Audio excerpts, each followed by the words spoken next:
Welcome to the Company Growth Podcast. This is the Company Growth Podcast. This is Alicia Dominico. I'm your host, Alicia Dominico. What are your 3 inhibitors to growth? It's one of my favorite questions. The lion handshake. I may have posted the LinkedIn video, but it was actually you who invented the lion handshake, Dan Tyre. I want to interview you on this podcast. First of all, I've known Alicia, we just said, for 2 years. The 5 things I'll never forget about you. Number 1, you are in Canada, right? Number 2, you were an early lion, and a lion is it's a participant in one of the HubSpot partner boot camps that I teach. Number 3, Alicia is a fail forward fast person. And that's one of the things we want to talk about today. Yep. Alicia, what I've learned is has a very high propensity for doing things that she's never done before. And like some people will procrastinate. They're like, I got to study it. That's not Alicia. She moves like a hungry man to a free buffet to a new skill that she's never done before, and it's awesome. And then she'll come back and go, Dan, you won't believe what happened. It was horrible. And then no, it wasn't horrible. You learned. And then she'll do the next one, and she'll go, that one was much better. And then she'll do the third one, and then pretty soon she's like an expert at engaging executive C-level communications, which is one of the reason I'm happy to be on this podcast. Super excited to be talking with you. It's not going to be 15 minutes. We're going to go at least 17 minutes today. I'm good for 17 minutes. But thank you for the kind words. And we have to really preface this for people. The Lions program is not just a partner program. It's the ultimate sales coaching program. And everything that I've learned over the last 2 years in that program, I take over and help my clients grow their companies. And it's just so impactful. You gotta let everybody know you are the ultimate sales coach, Dan Tyre. Oh, well, thank you very much. I'm going to take that as a compliment. It is. And it's the best job at HubSpot. So first of all, I'm highly skilled with 40 years of background of engaging with net new clients. We used to call it prospecting. Now in the inbound sales methodology, it's identifying good fit customers and then connecting with good fit customers. And the reason I find it fascinating is because everybody tells me, no one picks up their phone anymore, which is both wrong and it's dangerous, right? Yeah. Because people do pick up their phone if, in fact, you have the proper approach, if, in fact, you're trying to help, not sell, and if, in fact, you are have the philosophy where you're trying to engage in a way that helps everybody. And you've learned that. Yep. Right, over the last 2 years, and it's the science behind it. I was just on a boot camp this morning, and some lady was saying, Dan, your tricks are awesome. I'm like, whoa, back that up. That's not a trick. She goes, but that technique. I'm like, no, it's not a technique. That's science, right? What I'm teaching you is 12 and a half years of things that I've learned at HubSpot, which, by the way, is the crowning jewel of my 40-year business career. And I tell everybody, everything changed in 2007 as it relates to an executive picking up the phone and calling to another executive. That has changed substantially in the last 2 years. And that's one of the things we want to talk about today. 100%. I mean, I think the adding value, always be helping, which is the sort of hashtag of the Lions program that you teach in your sales coaching work with us, is that you always have to be helping. And the biggest fail that I see as a communications person is that people don't think enough about their audience. This has been a problem that I've seen over the 15 years of my career. And when you're picking up the phone to call somebody, you still need to think about your audience. So I want you to, how do you do that? How do you do that really well? How do you show them that you're not all about yourself in like the first 20 seconds of picking up the phone and when they give you that opportunity, they do answer? Yeah, so there's 3 very important components of it. Number 1, you have to pick your ideal customer profile. And in the old days, that was like 2017, you could sell to everybody and you could service everybody. But in 2020, the riches are in the niches. Have you ever heard me say that, Alicia? Yes, I have. Okay. And do you believe it? Yeah, I do. Why? Well, because the more niche you get, the more that you can actually show people that you're connected and the more that you can do a deal together. So that's the riches. Exactly. And you probably can help everybody, but the threshold for really providing value is much higher than it has ever been before. Everybody expects you to know about their industry, to know about their business. And if you're a generic provider that is working in mid-market, right, you might get some deals. But if you're a specific company that's focused on oil and gas in Calgary, Canada, with at least 3 million of revenue, 50 employees, and growing 25% a year, and those two companies are competing for the same business. If you're an oil and gas company in Calgary, who are you going to choose? Yeah. You want somebody who knows you and recognizes you and understands what it is that you can achieve together. And that understands you. That is the key. So number one is the first ideal customer profile. And of course, Alicia can help you with that. The second is personas. And what is a persona, Alicia? Is the person that you're trying to target. So not just the target market, but the specific imaginary version of the person who makes decisions. It's all the psychographics of that person within a target market that you're pursuing. That's right. We've done target markets for 40 years. And if you target somebody in southern Florida, right, there's grand people and there's young adults and there are people going to college. You can target them, but they're totally different and they have different needs. They have different education levels and they're just totally different, right? Today, we want to target the reason why our message will resonate and why people will buy. So personas is the fictionalized avatar of the type of person that gets the most value from your product. And you do personas for all your customers, right? Yep. Yeah. We also do the prospect fit matrix, which goes back to what you were saying about identifying your niche, which I think is really critical too, to understand. The ideal customer profile is first. That's the kind of companies you go after. The personas, every company has at least 3 personas. And if you don't have a name for your persona, like Banker Ben, Agency Annie, Oil Ollie, right? A Gas Gary, then you haven't done enough research. And there's a free tool that HubSpot offers called Make My Persona, www.makemypersona. You can go in and in a couple of minutes, you can fictionalize your persona. And then you want to provide it both to marketing as well as sales. And why do salespeople need to understand the personas, Alicia? Well, I think one of the things that we talk about as a growth agency is how important it is for everybody to be going after the same goal. The clients that I'm trying to help problems to solve is not that they have a marketing problem or not that they have an X problem. They actually have an overarching, let's set a target, particularly if you're an entrepreneur, so that you don't have the worst job in the world, but so that you actually know what you're working so hard for and you're out to achieve that life that you want to build for yourself. So the sales team absolutely has to be aligned with those goals. So does the marketing team and so does the customer service team. And at HubSpot, when we say we're talking with Agency Annie, everybody immediately understands who that is and what the process is, right? And so it's for efficiency.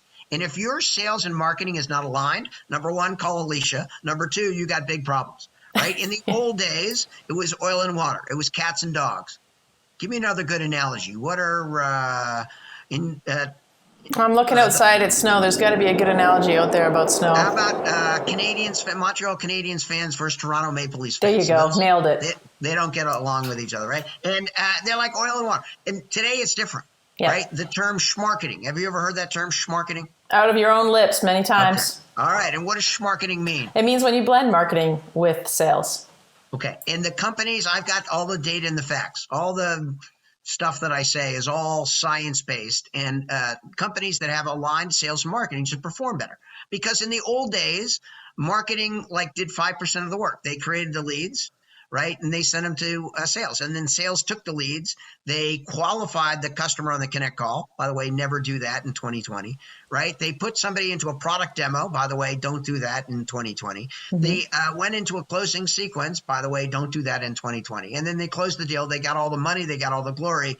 And marketing was always in the doghouse, right? Marketing, right?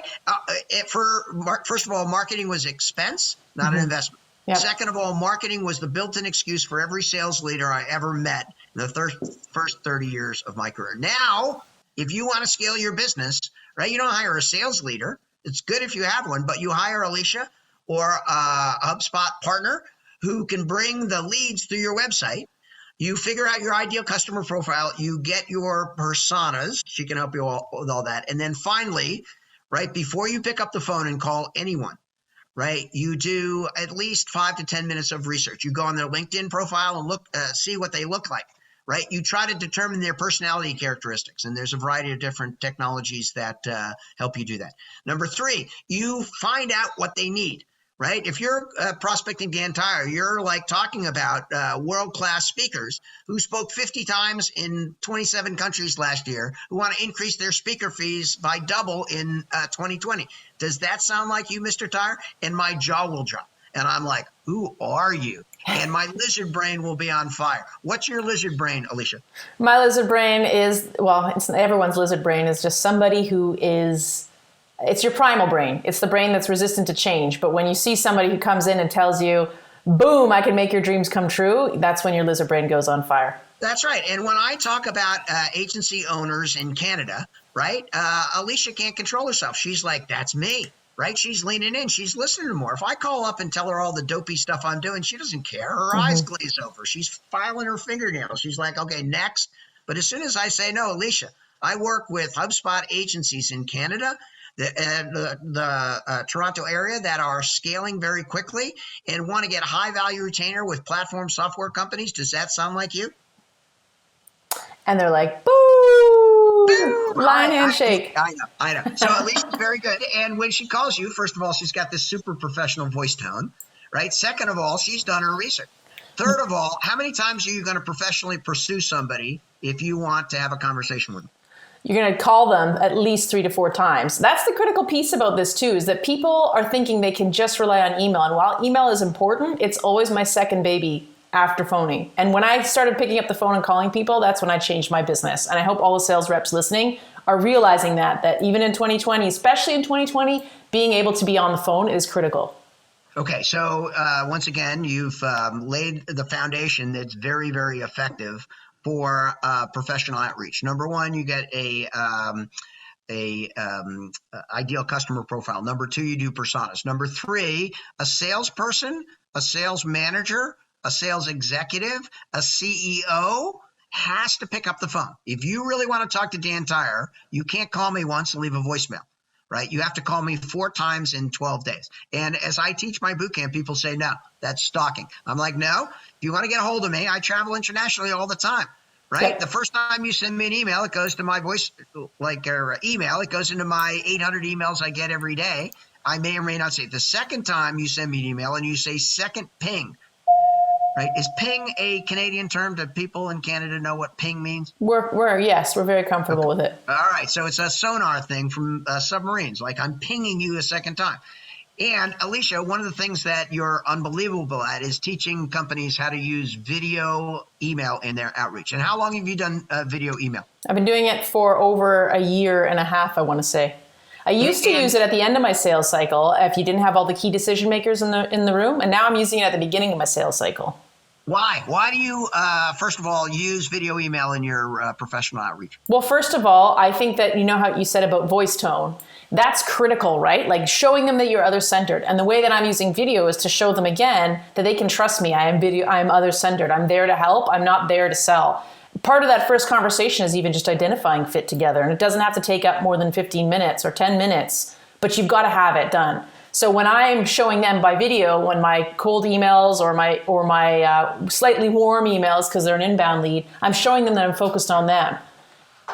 Yeah, that's awesome. And they can see you. Yeah. Right? They can see that you're professionally dressed, that you want to engage with them. You've sent me emails that has the prospect's website. Yep. On your email. Yep. And now all of a sudden it's like Harry Potter. They're seeing a little movie of my friend Alicia with their website on the movie. And you're saying, hey, I really like your website.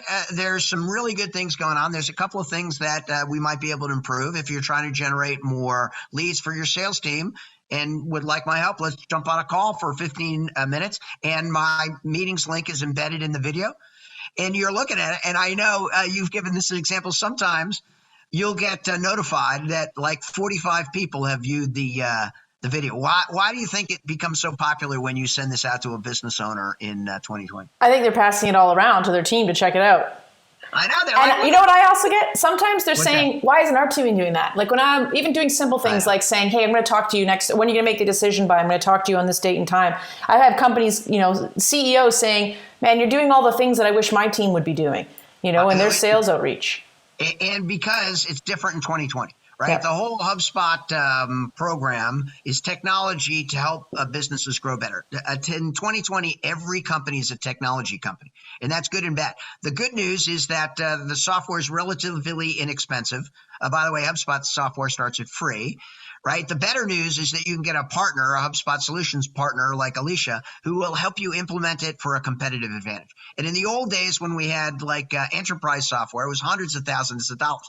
Now it starts at free. And then the way we do it in 2020 is we start with the ideal customer profile, go to the personas, do the research, and then it's all about a discovery call. So Alicia's masterful at asking the right questions so that we understand, number one, is this the right time? Number two, are we the right company to work with you? Number three, what are your 3 inhibitors to growth? It's one of my favorite questions, right? I ask it all the time. When I'm working with CEOs, I do a lot of board level work.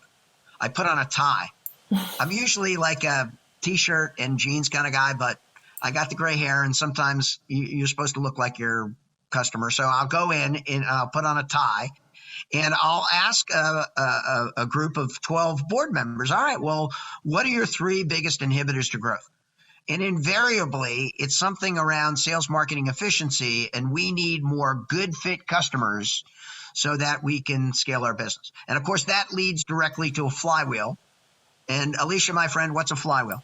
The flywheel is the constant push of the gas on the pedal to continually have customers come in and become evangelists for you. All right. Yeah, exactly right. And there's 2 ways you'd know a flywheel. Number one, if you're a car guy. I'm not really a car guy. I don't even own a car. Yeah, I'm not a car guy either. I'm the only 61-year-old guy. I have to ask my wife, Amy, can I borrow the car? She's like, where are you going? I'm like, I'm going to the grocery store. She's like, when are you going to be back? I'm like, I need my own car, right? And the flywheel is what moves the pistons. Or if you saw the movie Ghost. Yeah. Do you know the movie Ghost? Yeah. Demi Moore and Patrick Swayze, yeah. right? And he's like a dead guy. Isn't he right? Canadian? I just want to do a little plug. Is Patrick Swayze Canadian? I'm going to have to research that later. Note. You Google that right now. That's awesome. Oh my goodness. I can't believe we missed it. He probably is. He probably isn't. He probably isn't. We just like to claim. That's funny. All right. So whatever. He's they got a potter's wheel and American. a flywheel. He's American. Yeah. American. Where's he from? What city? I don't know. Just says he was American. I don't know. Texas. Houston, Texas. Oh yeah, he did have that accent in Dirty Dancing. I'm going to Houston tomorrow. Unbelievable. My 3 favorite Canadians are, number one, Neil Young, who's now a U.S. citizen as well. Number 2, well Steve chosen. Nash. I know. Do you know Steve Nash? Vaguely, not in my inner circle. He's a basketball player who won the of course. Player my wife would be like, well, how do you not know who Steve Nash is? All the basketball programs are named after him. I know. And the third is Andy Petrie. Andy Petrie is a HubSpotter. He's my favorite Canadian of all time because I used to use his contact record every day. And every time I see him, and every time I'm in Canada, I send him a text, say, you're my favorite Canadian. He's been in HubSpot for 10 years. He's brilliant. He's funny. He's got a big heart. He likes to help companies grow better. It's awesome. All right. So now, right, when you engage, right, now you don't do a product demo because no one cares about your product. What you And usually that is a sales marketing efficiency or has to do with that. And agencies and partners like Alicia can help you define professional outreach, understand where you add the most value. The flywheel allows your customers to get more customers. All right, for all the CEOs in the audience, right? If you've got more than 10 people in your sales team, you take the 2 least performing salespeople, you fire them, you give all the money to marketing or hire an agency.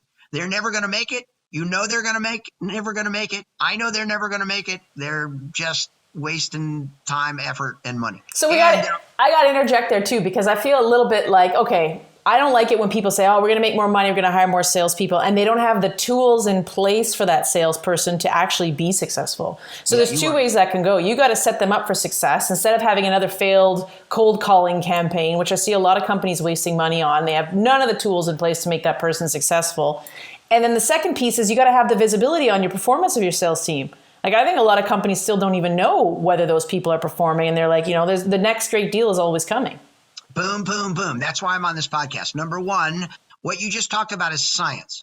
And for the first 30 years of my general management career, it was all about gut feel. And I think we should do this. Now, what you just described is a mathematical calculation to understand the ratios of how effective your sales team is. Yep. Right. And the two bottom folks, if they've been there for longer than 6 months, if they're not ramping up, they're not going to make it.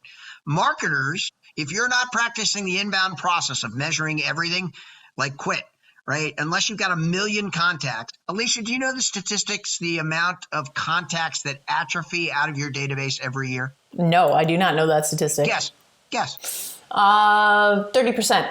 Okay, you're so smart. It's 27%. That means 27% of the people that you sold to last year Yep. are no longer valid. That means if you're not regenerating your contacts all the time, right, you're going to run out of contacts in 4 years, Yep. right? And salespeople, if you're not getting inbound leads, quit. Go to some place that's getting inbound leads because Alicia will feed you like a baby goat, right? She will create these inbound leads that are insane, right? There are people where you pick up the phone. I was the first. Oh, we didn't do my bio. Oh, we only have 17 minutes, and my bio takes like I'm going to 30 put your minutes. bio in the follow-up blog. We talked about that, though, right? Yeah. And so as the first salesperson for HubSpot, I asked two questions. Number one, right, people would say, do you explain about inbound? And then they'd say, does it work? Right. And I'd be like, yeah, this is inbound. Like you help people before you sell them. You add value before you extract value. You go to your ideal customer profile. You have your personas. You do research. You don't cold call. You warm call. You help people the way they want to be helped. You figure out whether there is a way for you to work together. And then you go further down the process. And in 2007, when I started 2007, there'd be like, well, does it work? And I'm like, I don't know. We have 30 customers. Now HubSpot has 70,000 customers worldwide, right? We're sold in 132 countries. We have 6,000 partners like Alicia that can help you to grow better. So now there's irrefutable proof that if you practice what we're talking about, it'll give you a competitive advantage. Right? Yep. You'll get found by more people, and we can prove it, right? Mm-hmm. It's not just some crazy American yelling at you with a high-pitched voice and some Canadian super smart like Smarketer who's like, this is what I learned, right? We have the proof to show you how it works. And if you have any questions, you can ping Alicia. Right, Alicia, how do people get hold of you? Oh, it'll be in the blog post, but it's always at Tangible Words, our website. They can always find me. All right, so this is what I'm taking away from you. Data, metrics, treat it like a science. Blend your marketing, blend your sales with your marketing to get Smarketing. And you also need to think about when you pick up the phone and call someone so that you don't get millennial cookie dunked or they hang up on you right away. You got to show them right away that you understand who they are and that your voice tone is there, that you're there to help them, not sell them. You're not just doing another qualification. That's right. I've got a blog article called The World's Best Cold Call Script, which is clickbait. Because I don't cold call, never cold call. If you cold call, you're wasting your time, effort, and money, and you're ruining your brand. I warm call, right? It's completely different. If you have questions about it, dtyre@hubspot.com. Find me on LinkedIn. I'm happy to help Alicia because she's a very powerful person in our community. She's a great lion. She loves helping other people. She's an expert in software platforms as well as helping companies grow better. Right. And we take this stuff pretty seriously. We know it's a competitive advantage. The one thing that I sometimes get concerned about is people say, all right, it kind of makes sense. And they don't prioritize it. Right. And the big risk isn't that whether inbound is going to work for you or not. The big risk is you try to convince yourself that this is not a strategic way in which you'll grow your business. Because number one, you'd be wrong. And number two, I can prove it. And after doing this for almost 13 years, we have all the data and the facts, and we're happy to share that with you in any industry or any time frame. Yeah, thank you, Dan. And the thing that keeps me a little bit hesitant for people too is just that, like, if you're not doing it, then your competitor starts doing it, then you're really behind. And even just the way like search engine rules work, you gotta, for SEO, you gotta start early and keep at it. And I think inbound's the same principle. No question. In 2017, I wrote a book called The Inbound Organization with Todd Hockenberry. Todd is the best co-author in the history of books, right? And Todd knows inbound. He was one of our first partners. And Todd specializes in certain kind of Amazon.com inbound organization. Everything I learned at HubSpot as we scaled to a company of, 3,000 employees, sold in 130 countries, traded on the New York Stock Exchange. But I work a lot with scale-ups, with startups, And so this is not something that's just for big companies. In fact, the benefit is equal for small companies. It is for mid-market, enterprise, and corporate. Perfect. All right, Dan, thank you so much for being here. We'll make sure that everyone has a link to get HubSpot free, because there's just no excuse not to have a best-in-class CRM, particularly when the best-in-class CRM is the HubSpot free one, and it's free forever. So I'll make sure that that link's available to everybody at the bottom of the blog post following up this article, this podcast on Alicia, that was fun. We knew that was going to be fun, right? We knew we were going to do the lion handshake. Right? Which you're famous for. Alicia invented the lion handshake. Who does that, right? You do it. Yeah. You did it. Together. And, It's teamwork. Thanks for being a great part of our ecosystem. Anybody have any questions, Alicia knows how to get a hold of me, and thank you very much. All right.